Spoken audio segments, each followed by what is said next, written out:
الفضل YouTube channel میں آپ کا استقبال ہے۔ اس چینل پر روزانہ قرآن پاک کی ایک آیت تلاوت مع ترجمہ اور مختصر تشریح کا سلسلہ جاری ہے۔ ویڈیو اپلوڈ ہونے پر نوٹیفیکیشن پانے کے لیے اس چینل کو سبسکرائب کریں اور بیل آئیکن ضرور دبائیں۔ السلام علیکم ورحمۃ اللہ وبرکاتہ۔ میرے دینی و ایمانی بھائیوں اور بہنوں، سورہ آل عمران آیت نمبر 200 پیش خدمت ہے۔ اعوذ باللہ من الشیطان الرجیم، یا ایہا الذین آمنوا اصبروا وصابروا ورابطوا واتقوا اللہ لعلکم تفلحون۔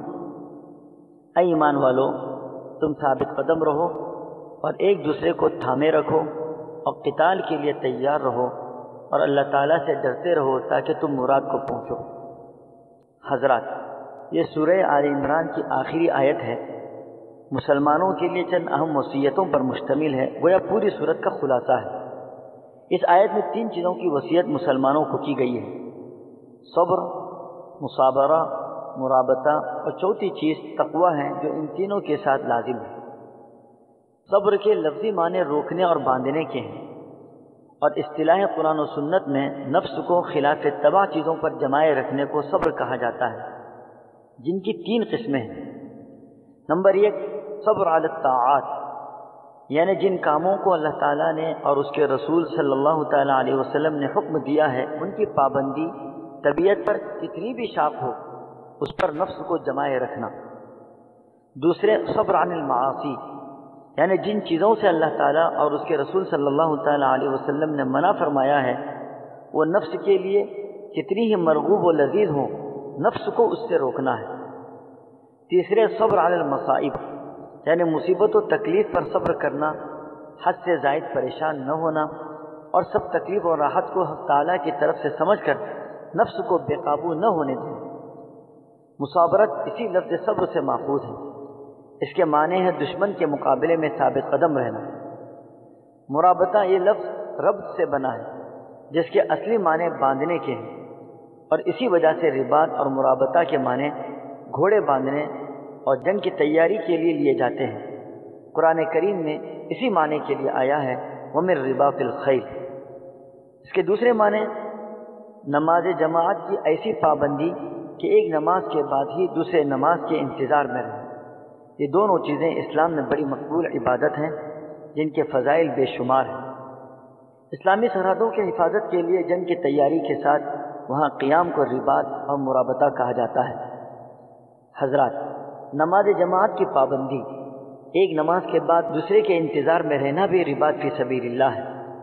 حضرت ابو سلمہ بن عبد الرحمن رضی اللہ تعالی عنہ کی روایت ہے کہ رسول اللہ صلی اللہ تعالی علیہ وسلم نے فرمایا، میں تمہیں وہ چیز بتاتا ہوں جس سے اللہ تعالیٰ گناہوں کو معاف فرما دے اور تمہارے درجات بلند کرے۔ وہ چیزیں یہ ہیں: وضو کو مکمل طور پر کرنا، باوجود کہ سردی یا کسی زخم، درد وغیرہ کے سبب اعضائے وضو کا دھونا مشکل نظر آ رہا ہو، اور مسجد کی طرف کثرت سے جانا، اور ایک نماز کے بعد دوسری نماز کا انتظار۔ پھر فرمایا اللہ کے نبی صلی اللہ علیہ وسلم نے ذالکم الرباط، یعنی یہی رباط فی سبیل اللہ ہے۔ امام قرطبی رحمۃ اللہ علیہ نے اس کو نقل کرنے کے بعد فرمایا کہ اس حدیث کی روح سے امید ہے کہ جو شخص ایک نماز کے بعد دوسری نماز کے انتظار کی پابندی کرے اس کو بھی اللہ تعالیٰ وہ ثواب عظیم عطا فرمائیں گے جو رباط فی سبیل اللہ کے لیے احادیث میں مذکور ہے۔ اس آیت میں اول تو مسلمانوں کو صبر کا حکم دیا گیا جو ہر وقت، ہر حال میں، ہر جگہ ہو سکتا ہے، اور اس کی تفصیل بیان کی جا چکی۔ دوسرا حکم مصابرہ جو کفار سے مقابلہ اور مقاتلے کے وقت ہوتا ہے۔ تیسرا حکم مرابطہ جو کفار سے مقابلے کے احتمال اور خطرہ لاحق ہونے کے وقت ہوتا ہے۔